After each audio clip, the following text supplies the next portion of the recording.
अज़ीज़ नाज़रीन इकराम, अस्सलाम वालेकुम व रहमतुल्लाहि व बरकातुहू।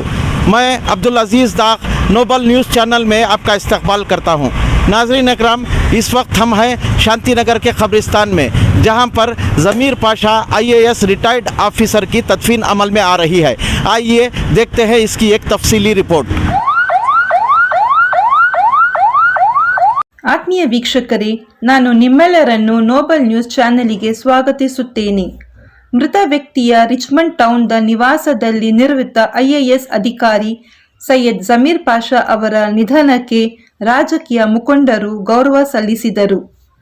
ಶಾಂತಿನಗರ ಕ್ಷೇತ್ರದ ಶಾಸಕ ಶ್ರೀ NA ಹಾರಿಸ್, ಕೆಪಿಸಿಸಿ ಅಧ್ಯಕ್ಷ ಶ್ರೀ DK ಶಿವಕುಮಾರ್, ಕೆಪಿಸಿಸಿ ವಕ್ತಾರ ವ್ಯಕ್ತಿ ಶ್ರೀ ಆಫಾ ಸುಲ್ತಾನ್, AICC ವಕ್ತಾರ ವ್ಯಕ್ತಿ ಶ್ರೀ ನಸೀರ್ ಹುಸೇನ್, ಮಾಜಿ MLC ಶ್ರೀ ನಸೀರ್ ಅಹಮದ್ ಮತ್ತು JDS ಮುಖಂಡ ಮತ್ತು ಪಕ್ಷದ ವಕ್ತಾರ ವ್ಯಕ್ತಿ ಶ್ರೀ ಸೈಯದ್ ಶಫೀಉಲ್ಲಾ ಉಪಸ್ಥಿತರಿದ್ದರು.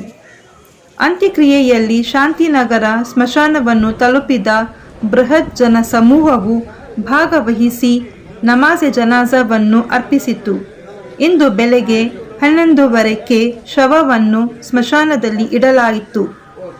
ಆಗಲಿದ ಆತ್ಮಕ್ಕಾಗಿ ಪ್ರಾರ್ಥನೆ ಮತ್ತು ಸಭೆಗಳಿಂದ ತುಂಬಿದ ಕುಟುಂಬದೊಂದಿಗೆ ಹೃತ್ಪೂರ್ವಕ ಸಂತಾಪ. ನೋಬಲ್ ಮೀಡಿಯಾ ಲಿಂಕ್ಸ್ ಮತ್ತು ನೋಬಲ್ ನ್ಯೂಸ್ ಚಾನೆಲ್ ದುಃಖಿತರ ದುಃಖದಲ್ಲಿ ಪಾಲು. ಧನ್ಯವಾದಗಳು. Dear viewers, I Barira Ejaz welcome you all to Noble News Channel. Political leaders cutting across party affiliations paid tribute on the demise of the retired IAS officer Said Zamir Pasha in Richmond Town, residence of the deceased. Shantinagar Constituency MLA NA Harris, KPCC President DK Shivkumar, KPCC Spokesperson Agha Sultan, AICC Spokesperson Nasir Hussain, former MLC Nasir Ahmad, and JDS leader and party spokesperson Syed Shafiullah. Funeral was attended by huge crowd that reached Shantinagar Khabristan and offered namaz-e-janaza, and the body was laid to rest at the graveyard at 11:30 today. Our heartfelt condolences with the family of the bereaved, filled with supplications in congregation, seek solace for the departed soul. Noble Media Links and Noble News Channel share in grief of the bereaved.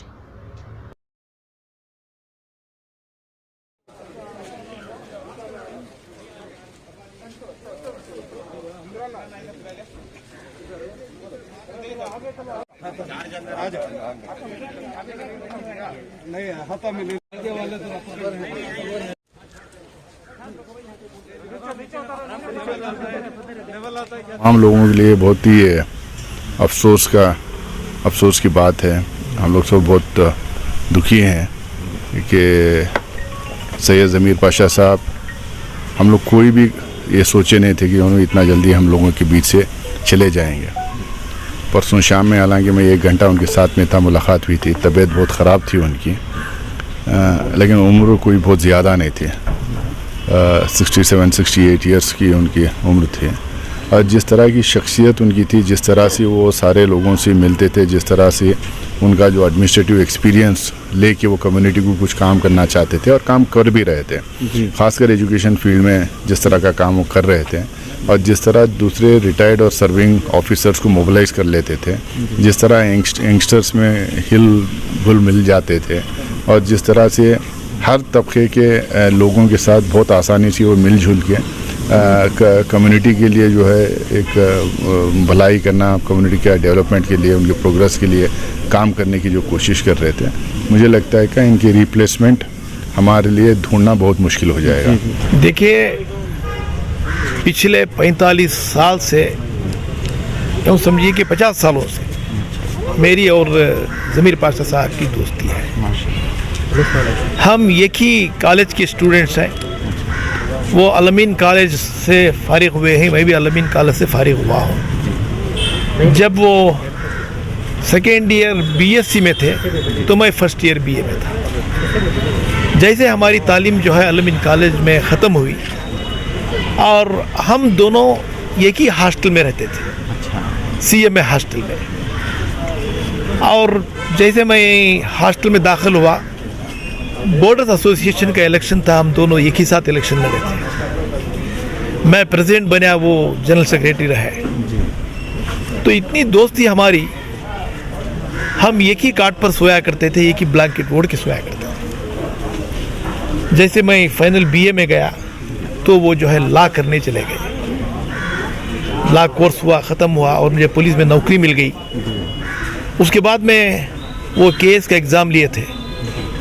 अब बेंगलोर में exam देना था मुझे, तो कोई एक साथी combined studies के लिए ज़रूरी था, तो मैंने चामराजनगर से फ़ोन किया तो मुझे पता चला कि जो है एक किराए के मकान में रहते हैं, कमरे में रहते हैं। तो हम दोनों जो है साथ में स्टडी करें, और ये वहाँ भी एक ही रूम थी, वहाँ भी एक ही कंबल थी, और दोनों साथ में ही खाया करते थे। एग्ज़ाम ख़त्म हुआ तो उसमें अल्लाह ताला उनको कामयाबी दी। आज हमारा ज़मीर पाशा साहब इंतकाल हुआ। उनको बहुत साल से मालूम, वाइल ऑन ड्यूटी आल्सो बहुत दोस्त था मेरा। क्या भी हमारा काम बोले तो इमीडिएटली करता था। वो उधर DPR में रिटायर्ड होगा, पर मैं अल्हम्दुलिल्लाह बहुत अच्छा काम कर रहा हूँ। इट इज़ लॉस्ट टू, मैं एक फ्रेंड भी। कुल्लु नफ्सिन ज़ाइक़तुल मौत, अल्लाह ताला का फरमान है, हर एक को मौत का मज़ा चखना है। एक जगह अल्लाह ताला इरशाद फरमाता है, इज़ा जा अजलुहुम ला यस्तक़दिमून साअतन व ला यस्तअख़िरून। जब किसी की मौत का वक्त आ जाता है, न एक लम्हा इधर न एक लम्हा उधर। और एक शायर कहता है, मौत क्या है ज़माने को समझाऊँ क्या, मौत क्या है ज़माने को समझाऊँ क्या, एक मुसाफिर को रास्ते में नींद आ गई। क्या बात। तो हुज़ूर साहब ने फरमाया, कुन फिद दुनिया का अन्ना का गरीब, तुम दुनिया में अजनबी बनकर रहो और आबिद सबील मुसाफिर बन के रहो। तो मुसाफिर थे, तब आखिरत का सफ़र करते हुए हमसे रुखसत हो गए।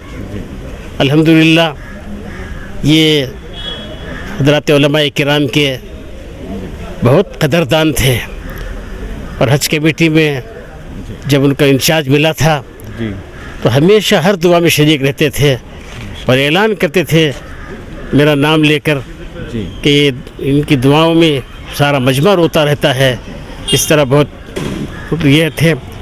फिर अल्हम्दुलिल्लाह इन्होंने जो खिदमत अंजाम दिए हैं वो काबिल तारीफ़ हैं, इसलिए कि हुज़ूर ने इरशाद फरमाया, खैरुन्नास मैं यनफ़उन्नास, लोगों में सबसे बेहतर शख्स वो है जो लोगों को नफ़ा पहुँचाए। क्या बात, वाह। तो इनके अंदर जो जज्बा था वो नफ़ा पहुँचाने का था। तो चुनाचे वो छोटा बड़ा किसी को देखते नहीं थे। हमारे साथ हैं सैयद ताजुद्दीन साहब, जो कि वाइस प्रेसिडेंट है ऑल इंडिया मिली काउंसिल के। आइए ज़मीर पाशा साहब की रहलत पर उनके तासुरात समात फरमाएँ। अलहाज सैयद ज़मीर पाशा साहब बहुत बड़ी शख्सियत थे अल्हम्दुलिल्लाह। आप सब जानते हैं, आपने अपनी अक्सर ज़िंदगी का हिस्सा कौम के लिए वक्फ़ कर दिया, कौम की खिदमत की। और आपका सबसे बड़ा कारनामा ये है, हज घर के लिए आपने बड़ी मेहनत की जब माइनॉरिटी कमीशन में आप थे। अब उसके बाद जो है कोलार में KS रहे, IAS रहे, यहाँ भी काफ़ी दिन आपने कौम के लिए मेहनत की, बड़े बड़े इदारों से मुंसलिक रहे। आप ऑर्गेनाइजिंग सदर रहे सदाए इत्तेहाद कर्नाटक के। और उसके साथ साथ आपने अपनी ज़िंदगी को, अब सबसे बड़ी आज मुझे खुशी ये हुई कि हम ये सोच रहे थे कि नमाज जनाजा आपकी कौन पढ़ाएगा, लेकिन आपने वो काम किया कि आपके फ़र्जंद ने आपकी नमाज जनाजा पढ़ाई। ये हमें बहुत खुशी हुई। इतने बड़े IAS ऑफिसर होने के बावजूद, बड़े मकाम मर्तबे के बावजूद एक बेटे को इस काबिल बनाया, उसने बाप की नमाज जनाजा पढ़ाई। इससे बड़ी खुशी हमारे लिए क्या हो सकती है। और आप नमाजी थे। आज सबसे ज़्यादा जो नुकसान हमें यहाँ से पाए हैं, इनकी शख्सियत ऐसी थी जिसमें जो है एक नई चीज़ को रिटायरमेंट के बाद आगाज़ लाने की खूबी उनके पास थी, जिसमें जो है कौम के दर्द और कौम को जो है एजुकेशन लाइन में लेके जाना। जितने मुश्किलात आज एजुकेशन नए से जो है कौम जो है मुश्किलात उठा रहे हैं, उसके लिए एक नया अंदाज के लिए उन्होंने पूरा जो है इन्वेंशन करके जो है काम कर रहे थे।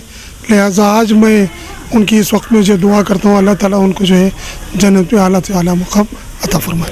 देखिए, जब से जनाब ज़मीर अहमद पाशा साहब अपनी ड्यूटी में रहे एज एन IAS ऑफिसर, अलग अलग महकमों में ड्यूटी पर रहे और हमेशा कौम की खिदमत में लगे रहे। और अक्सर मर्तबा जब कभी उनके पास लोग अपने मसाइल लेके जाते, हुकूमत के महकमे में रहने के वक्त पूरा उनका साथ देते और बहुत सारे कौम के लोगों के मसाइल हल करते रहे। रिटायर होने के बाद हमेशा वो एक्टिव रहे। ज़मीर पाशा साहब हमारे बहुत करीबी दोस्त थे और कलीग थे, और इनका जो बेवक्त इनकी जो वफ़ात है इसका हमें बहुत बड़ा सदमा पहुंचा हुआ है। Zameer Pasha was a very honest, upright, proactive officer, बहुत अच्छा काम कर रहे थे। मैं बहुत सालों से उनको जानता हूँ। वो सेक्रेटरी DPR होकर रिटायर हुए, उसके बाद भी हमें हमारे साथ काफ़ी करीबी ताल्लुक़ात रहे हैं। ये बहुत बदकिस्मती है कि वो हमारे साथ अभी नहीं रहे। अल्लाह उन्हें जन्नत नसीब फरमाए। आज हमें बहुत ही दुख की बात है, एक अजीम शख्सियत आज हमारे बीच में नहीं रही। अभी बोले तो भी कम है। मैं इसमें से एक जो है मिसाल मेरे आंखों के सामने जो गुजरी है मैं आपको बताता हूँ कि हज भवन जो बनाया गया है उस वक्त अंडर सेक्रेटरी थे जब सदानंद गौड़ा साहब जो है यहाँ के मुख्यमंत्री थे कर्नाटक के, उस दौर की बात कहना चाह रहा हूँ मैं। तो इनका जो इतना बेहतरीन अंदाज से जो हज भवन का जो कारनामा जो किया गया है उसकी बेमिसाल है। क्योंकि जो परमिशन जो भी है तो वो परमिशन मिलना बहुत नामुमकिन था, बहुत ही परेशानी का मसला था। ऐसे दरमियान इन्होंने विथिन 3 मंथ्स के अंदर वो परमिशन इन्होंने लाए और वो जो वक्त जो दिया गया, मुकर्रर दिया गया, वो वक्त के तौर पर संग बुनियाद हज भवन की रखी गई इन्हीं के हाथों में, सदानंद गौड़ा साहब के हाथों में। उस वक्त का दौर की बात मैं ये कहना चाहता हूँ कि इतना फास्ट काम किए, इनका बहुत से जो है ताउन रहा है, इनकी बेमिसाल जो है इनकी तारीफ़ जितने भी करें तो भी कम लोग भी इनसे जो है वो वक्त ऐसा था कि काम किया गया है। तो हज भवन जो है इनके हाथों में जो संग बुनियाद का वो जो दौर जो चला, तो मेरे आंखों के सामने जो हुआ, जो आज रियासत कर्नाटक के अंदर हज भवन जो खड़ा है वो जो है इन्हीं की जो है बहुत मेहनतों का नतीजा है। ऐसी एक शख्सियत, अजीम व शान शख्सियत कर्नाटक के हमारे बीच में जो है एक IAS ऑफिसर जो कमीशन सेक्रेटरी में बच्चों को स्कॉलरशिप दिलाने के लिए येडियुरप्पा साहब के पास एक बड़ा फंड लेके आके 2013-14 में हर घर तक जो है पहुंचाने में मैं चेयरमैन था, तो ये लोग इनके सेक्रेटरी थे, तो सारे खिदमात अंजाम दिए। और वफ़ की इमलाक को बचाने में, माइनॉरिटी कमीशन की रिपोर्ट तैयार करने में इन्होंने जो है जो हमारे इमलाक हुकूमत लेके है, आवाम लेके है, सारे आवाम को वापस, सारी जायदादों को वापस लेने में, रिपोर्ट टेबल करने में 2011 में इनका हाथ रहा। बहुत अच्छे तरीके से जो है कौम व मिल्लत के माल को बचाने का, उसको वफ़ के इमलाक को उम्मत के लिए इसराफ़ करने के, उम्मत में जो है बच्चों के लिए एजुकेशन में आगे लाने का एक बड़ा सपना था। अभी इनका एक बड़ा सपना एक कौम व मिल्लत को दे के हैं। अब हमारी ड्यूटी है, हम हर फ़र्द जो है आगे आएँ, हमारी वफ़ की इमलाक बचाएँ और उससे जो है सारे कौम व मिल्लत को जो है बेनिफिट पहुँचाने का पूरा काम करें। ये मेरे